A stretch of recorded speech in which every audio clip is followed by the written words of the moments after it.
ये सबसे हठी लोग होते हैं। छोटा में गिनती आती है कि महापुरुषों में भी जब महात्मा भी अगर हट पकड़ लेते हैं तो उनकी हट बड़ी मुश्किल से शांत हो पाती है। तो हट जिद कभी भी नहीं पकड़ना चाहिए, क्योंकि जिद ही व्यक्ति को गर्त में ले जाने वाली है। और पुरुष वर्ग को अगर कोई गर्त में ले जाने वाली है तो वह है क्रोध। थोड़ी थोड़ी सी बात में ही क्रोध का हो जाना अहित का कारण है। आता मात्र क्षण मात्र के लिए क्रोध आता है और पूरे जीवन को अस्त व्यस्त करके चला जाता है। ऐसा आचार्य भगवान कह रहे हैं। इस दुनिया में, इस संसार में दो चीज बड़ी खतरनाक है, जो बिन पैसे और बिना मेहनत के ही मिल जाती है। इसके लिए ना कोई पैसा खर्च करना पड़ता है, न ही कोई मेहनत करनी पड़ती है। इसीलिए भव्य आत्माओं को सोचना चाहिए कि अगर सुख से रहना चाहते हैं, शांति से रहना चाहते हैं, अपने जीवन को अगर स्वर्ग बनाना चाहते हैं, सुंदर बनाना चाहते हैं, तो हमेशा इन दो चीजों से बच के रहना पड़ेगा। कौन कौन सी दो चीजें? क्रोध यानी गुस्सा और जिद। ये आज के जीवन में दो जबरदस्त बुराइयां सभी के जीवन में फैली हुई है। पुरुष गुस्सा से परेशान है तो महिलाएं जिद से दुखी है। पर जो इनके मर्म को समझ लेता है, इनसे छुटकारा पाने की सोच लेता है, वो चाहे पुरुष हो चाहे महिला हो, उनका जीवन निश्चित ही स्वर्ग सा सुंदर बन जाता है। इसलिए कभी भी इन दो चीजों को अपने अंदर नहीं आने देना चाहिए, क्योंकि ये दोनों ही व्यक्ति के जीवन को नरक बना देती है। जीवन आज सभी स्वर्ग बन जाए, जिद बुरी है। जिद एक ऐसी दीवार है कि अगर पति पत्नी के बीच में आ जाए तो फिर यह दीवार तोड़ना बड़ा मुश्किल है। हाँ, क्योंकि जिद जो पकड़ लेते हैं तो फिर वह पूरी होने के बाद ही छूटती है। जिद आने के बाद यह नहीं सोचते हैं कि इससे बुरा होगा या अच्छा होगा, जबकि अगर कोई दीवार खड़ी कर दी जाए मकान में तो उसको तोड़ना बड़ा आसान है। एक हथौड़े में दीवार को गिरा सकते हैं, लेकिन जब जिद की दीवार खड़ी हो जाती है तो रास्ते टूट जाते हैं, पर दीवार जहां की तहां खड़ी रहती है।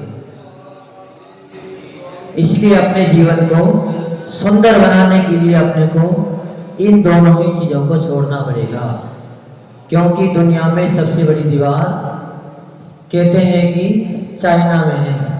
चाइना में सबसे बड़ी दीवार बनी हुई है, ऐसा गिनीज बुक में आता है। पर उससे भी अगर कोई बड़ी दीवार है तो वह है जिद की।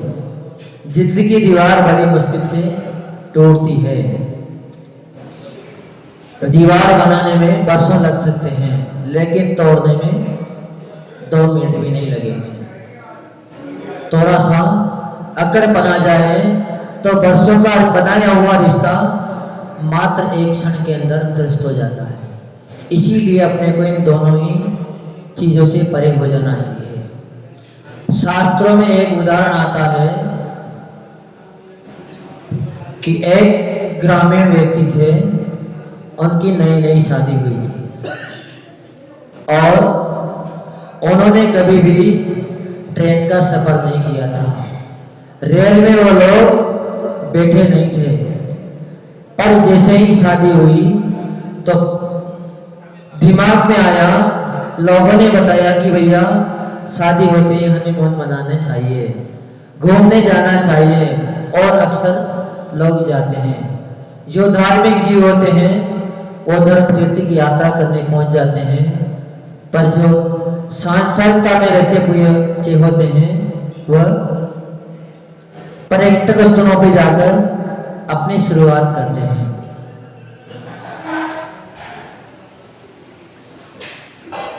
पति कभी कभार रेल में बैठा था, लेकिन पत्नी एक बार भी रेल में नहीं बैठी थी। दोनों की यात्रा तय हो गई।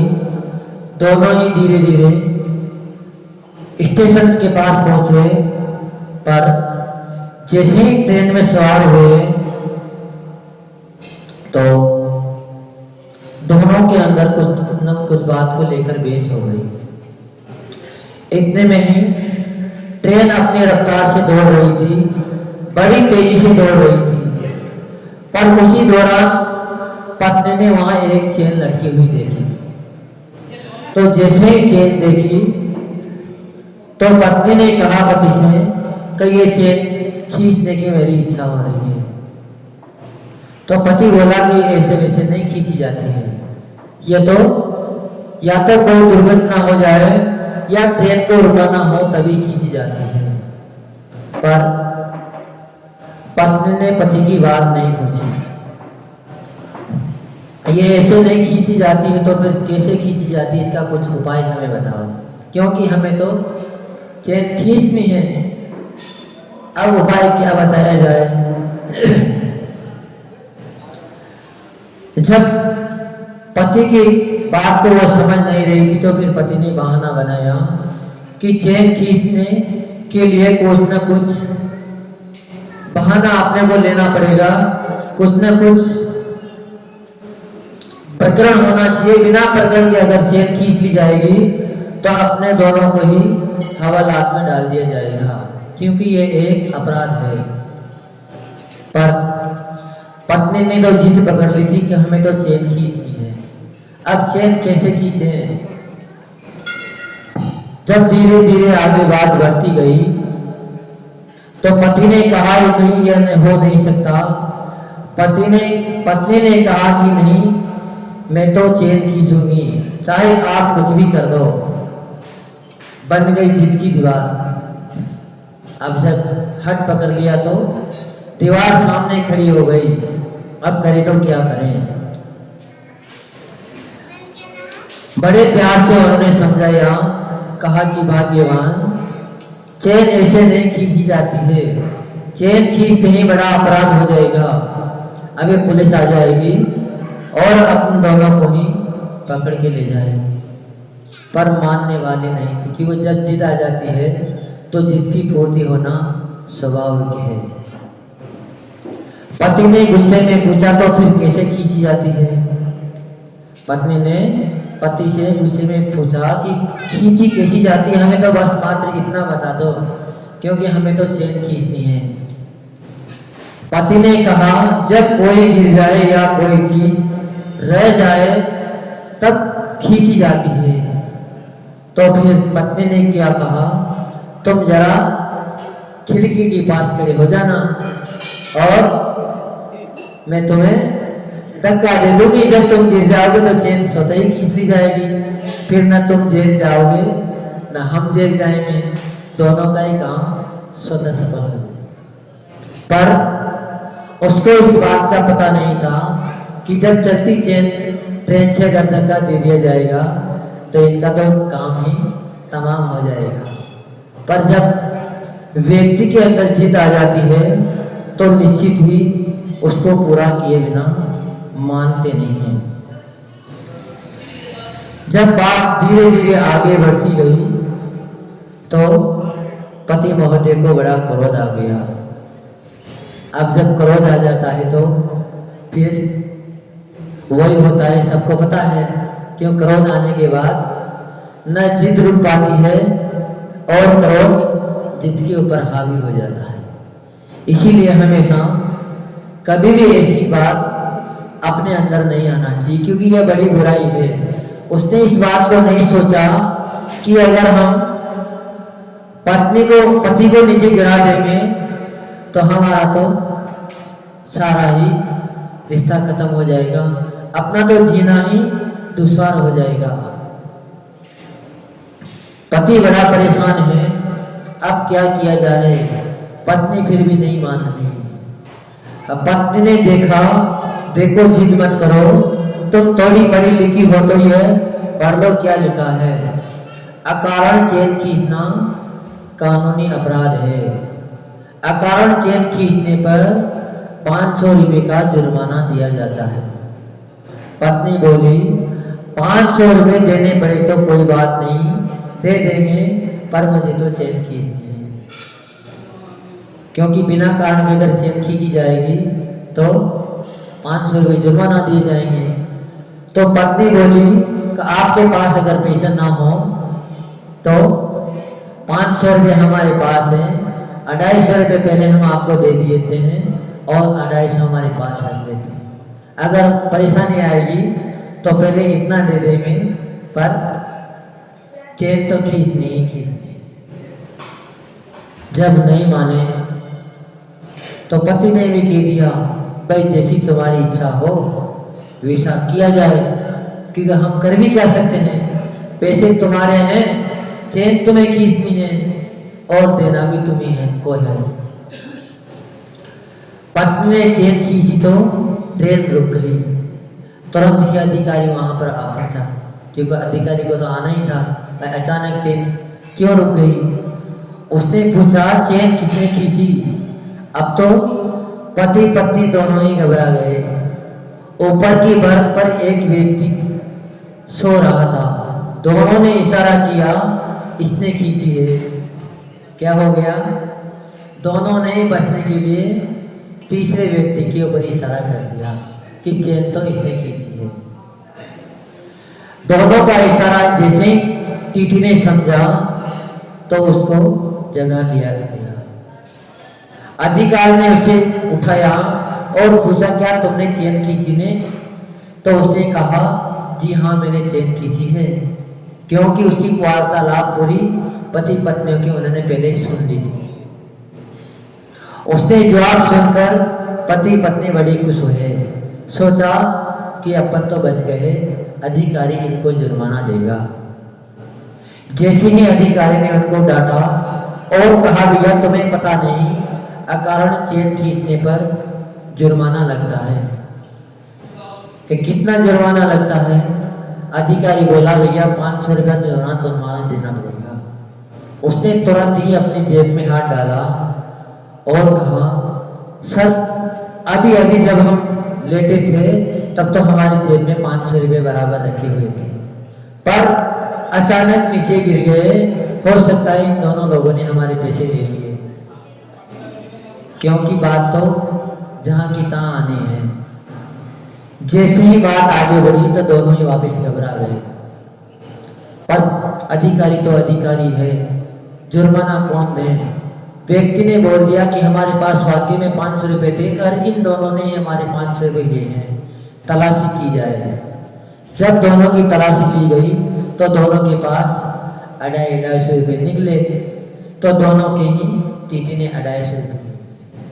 अब थोड़ी सी जिद के कारण कितनी परेशानी उठानी पड़ गई। जिद कभी भी व्यक्ति को शांति नहीं दे सकती। हमेशा जिद का ऐसा ही काम है कि वह परेशानी में डाल देती है। एक उदाहरण दूसरा शास्त्रों में आता है कि तुंकारी ने भी जिद कर रही थी, क्रोध कर लिया था, तो उसका बहुत बड़ा परिणाम उसको भुगतना पड़ा था। इसीलिए कभी भी व्यक्ति को जिद से बचना चाहिए और दूसरे व्यक्तियों को हमेशा क्रोध से बच लेना चाहिए, क्योंकि जब क्रोध आता है तो व्यक्ति का विवेक खत्म हो जाता है। बुद्धि पर हमेशा क्रोध अटैक करता है और जैसे ही क्रोध आता है तो बुद्धि समाप्त हो जाती है व्यक्ति। तो जीवन में कभी भी क्रोध आना नहीं चाहिए। जितना आप क्रोध को जीत लोगे उतनी ही आप ऊंचाइयों पे पहुंच जाओगे। भगवान पार्श्वनाथ ने एक भाव में नहीं 10 भावों तक क्रोध को जीतते रहे, तब जाके आज भगवान पार्श्वनाथ पूजनीय बने। अपन सभी उनके आराधक बन गए। इसलिए भगवान महावीर स्वामी कह रहे हैं कि अगर आपको अपना जीवन अच्छा बनाना है, स्वस्थ बनाना है, आपको परमात्मा बनना है तो इन दोनों ही बुराइयों को अपने जीवन से निकाल देना। अगर ये बुराइयां अपने जीवन से निकल जाएगी तो फिर निश्चित ही आपका जीवन स्वच्छ और सुंदर बन जाएगा। फिर कभी भी आपको संसार में भटकना नहीं पड़ेगा। तो सबसे पहले तो व्यक्ति को जिद छोड़ देना चाहिए, जिद कभी भी नहीं अपनाना चाहिए। दूसरा, क्रोध से निजात पा लेनी चाहिए, क्रोध छोड़ देना चाहिए, क्योंकि क्रोध की छोटी सी चिंगारी भी बड़े से बड़े विद्वान को मूर्ख बना देती है। उनकी गिनती कहीं में आ जाती है, मूर्खों में आ जाती है। लेकिन अगर ज्ञान ना हो तो भगवान महावीर स्वामी ने दूसरा सूत्र दिया है कि अगर तुम्हें विद्वान बनना है, विद्वानों की सभा में तुम्हें सम्मान पाना है और तुम्हें कुछ भी ज्ञान ना हो, तुम मूर्ख भी हो, लेकिन वहां अगर तुम मौन लेके बैठ गए तो तुम्हारा भी सम्मान होगा। तुम्हारे लिए कहे जाएंगे कि बहुत बड़े मौनी साधक हैं, बहुत बड़े विद्वान हैं, क्योंकि मौन से बड़ी साधना दूसरी हो नहीं सकती। आदमी एक बार अगर पैसे के लिए कह दिया जाए कि तुम्हें अगर मौन रह जाओगे तो पैसे दिए जाएंगे, पर व्यक्ति पैसे पाने के बाद भी मौन नहीं रह सकता। पैसों को छोड़ना बड़ा आसान है, लेकिन मौन रहना आसान नहीं है। यहाँ भी कई बार ऐसी चर्चाएं आई कि महाराज जी हम मौन नहीं रह सकते, चाहे और कुछ भी आप नियम दे देना, क्योंकि हमने एक दिन मौन का ही प्रावधान कर दिया था, पर कोई भी तैयार नहीं है। तो मौन रहना बड़ा कठिन काम है, लेकिन अपने को अगर अपना जीवन उच्च बनाना है तो मौन जीवन में धारण कर लेना चाहिए। जो व्यक्ति मौन हो जाता है उसकी सारी इच्छाएं स्वतः ही समाप्त हो जाती है, क्योंकि जब बोलेगा तभी तो इच्छा का फरमान किया जाएगा, जब बोलेगा तभी क्रोध किया जाएगा। अगर बोलोगे नहीं तो क्रोध अंदर ही अंदर दब जाएगा, पर बाहर आएगा नहीं। इसीलिए इन चीज़ों को जीतने का अगर कोई साधन है तो वह है मौन। जीवन में दोनों ही चीज बुराइयां हैं और ये जो मौन की चीज है इन दोनों के ऊपर हावी है। इसलिए अपने जीवन को सुंदर बनाओ और इन बुराइयों को अपने जीवन से निकाल देना चाहिए, क्योंकि सबसे बड़ी बुराइयां जीवन की यही है। अगर तबाह होने से बचना है, परमात्मा बनना है, तो दोनों ही शिक्षा अपने जीवन में भगवान महावीर स्वामी की अपने को उतार लेना चाहिए। और जब दोनों ही शिक्षाएं अपने आत्मा में उतर जाएगी तो निश्चित ही अपना कल्याण हो जाएगा। फिर कोई रोकना भी चाहे तो भी आपको कल्याण होने से कोई रोक नहीं सकता। पर इन दोनों पर विजय पाना अत्यंत आवश्यक है। जब तक ये दोनों चीजें पर विजय ना पाओगे तो आपका सांसारिक जीवन भी दुखी रहेगा और कदाचित आप परमार्थ के रास्ते पर भी आगे बढ़ गए तो परमार्थ में भी आपको कभी भी सिद्धि नहीं मिल सकती, चाहे आप कितने बड़े साधक हो। दीपायन मुनिराज के अंदर मात्र सुंदरन कसाई थी, कोई बहुत बड़ी कसाई नहीं थी, पर छोटी सी चिंगारी ने उनका पूरे जीवन की तपस्या को खत्म कर दिया। जबकि वह मासोपासी थे, एक भावलिकी संत थे, ऐसे साधक थे का अगर हो सकता अगर वो उस समय क्रोध ना करते तो अपना कल्याण करके मोक्ष प्राप्त कर सकते थे। पर एक थोड़े से क्रोध के ऊपर काबू न पाने के कारण उन्होंने अपना भी विनाश कर लिया और 12 कोष्ठी कहते हैं कि द्वारिका को भी जलाकर भस्म कर दिया। इसलिए क्रोध बहुत बड़ा अहितकारी है। अपने को इन दोनों ही चीज से अपने आप को बचाकर रखना है। जो परम पूज्य राष्ट्रयोगी शमणाचार्य गुरुदेव विमर्श सागर जी महामुनिराज की जय। परम पूज्य श्रमण श्री विषम सागर जी गुरुदेव की, भूमि श्रमण श्री विश्व सागर जी गुरुदेव की चिन्हवाणी स्तुति करते हैं आज। जहाँ वाणी के ज्ञान से सूझे लो कालो, सोमाणी मस्तक नमो सदा देते हैं धोख। हे जिनवाणी भारती तो है जपो दिन रे, जो तेरी शरणा गए सो पावे सिर चैन। देव भजो अरिहंत को गुरु सेवा निर्ग्रंथ, दया धर्म पालो सदा यही मोक्ष का मार्ग। बोल मूलभूत सांग रूप चिनवाणी माता की जय।